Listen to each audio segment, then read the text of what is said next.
সাথে একজন ছাত্রলীগের সন্ত্রাসী কর্মীকে ধরেছে আমরা দেখতে পাচ্ছি। নিষিদ্ধ সংগঠন এ বিষয়ে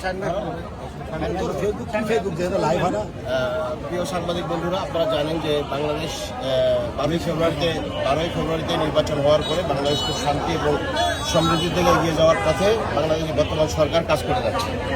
এই নিষিদ্ধ ঘোষিত সংগঠন আওয়ামী লীগ এবং আওয়ামী লীগের অঙ্গ সংগঠন ছাত্রলীগ যুবলীগের নেতাকর্মীরা আজকে প্রতিষ্ঠা বার্ষিকীর নামে তারা হচ্ছে যে একটা অরাজকতা সন্ত্রাস সৃষ্টি করতে চেয়েছিল। সেই সন্ত্রাস সৃষ্টি করতে চেয়েছিল ছাত্রলীগের সক্রিয় কর্মী। আপনারা জানেন, আপনি যে শুনেছেন শিমুল, এই কুখ্যাত সন্ত্রাসী শিমুল, নিষিদ্ধ শিমুল এবং কুখ্যাত সন্ত্রাসী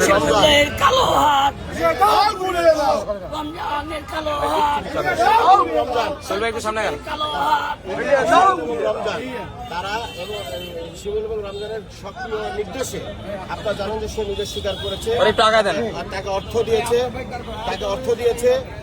দিয়েছে এবং নির্দেশ দিয়েছে যে নাশকতা করার জন্য। তাকে নির্দেশ দিয়েছে, হ্যাঁ শিমুল কে নির্দেশ দিয়েছে? কি বলছে? শিমুল নির্দেশ দিয়েছে।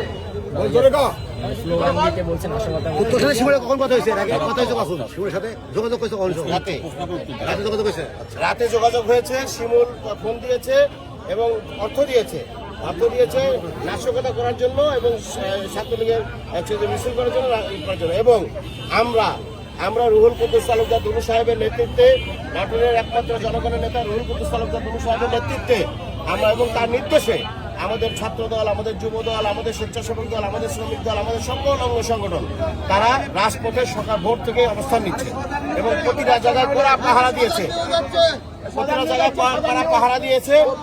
পাহারা দিচ্ছে সকাল থেকেই এবং তারা কোথাও যখন কোনো কিছু করতে পারে নাই, ওই যে সুযোগ নিয়েছে সঙ্গে সঙ্গে আমাদের যুব দলের আমাদের সাবেক যুব বিষয়ক সম্পাদক কানাইখালীর কৃতি সন্তান এবং এই ওয়ার্ডের কাউন্সিলর পদপ্রার্থী আব্দুল লতিফ, আমাদের ছাত্র দলের সাধারণ সম্পাদক সাবেক খোকন, যুব দলের সাধারণ সম্পাদক আনিস, আমাদের ছাত্র দলের সাংগঠনিক সম্পাদক হচ্ছে যে চমক, আমাদের যুব দলের সিনিয়র যুগ্ম সম্পাদক হচ্ছে ওমর, আমাদের স্বেচ্ছাসেবক দলের নেতা চপন, আমাদের আমানত রাসেল সহ সকল নেতৃবৃন্দ তারা এখানে তাদেরকে অ্যাটাক করেছে এবং সঙ্গে সঙ্গে তারা হাতে পাকড়াও করার সঙ্গে আমাদেরকে খবর দিয়েছে। আমি আমার সাথে স্বেচ্ছাসেবক দলের সাবেক সাধারণ সম্পাদক রাসেল আহমেদ রনি, নাটোর কলেজের জিএস বিএনপি নেতা শহীদুল্লাহ সোহেল সহ আমরা সবাই এখানে অবস্থান, কমিশনার সদরুল ইসলাম ডাম্বের সিনিয়র সহসভাপতি যুব দলের আলমগীর সহ সবাই মিলে আমরা এখানে এসে অবস্থান নিয়ে আমরা দেখতে পাই যে সেই কুখ্যাত ছাত্রলীগের সন্ত্রাসী শিমুলের নির্দেশে শিমুলের অর্থ দিয়েছে নাশকতা করার জন্য। আমরা তাকে ধরেছি এবং আমরা যদি মনে করতাম এখানে তাকে মেরে গুঁড়া করে দিতে পারতাম, আমরা সন্ত্রাসের রাজনীতি করি না, আমরা হচ্ছে যে আইন হাতে তুলে নিতে চাই না। আমরা রুহুল কুদ্দুস তালুকদার দুলু সাহেবের নির্দেশে আমরা আইনের প্রতি শ্রদ্ধাশীল। আমরা হচ্ছে যে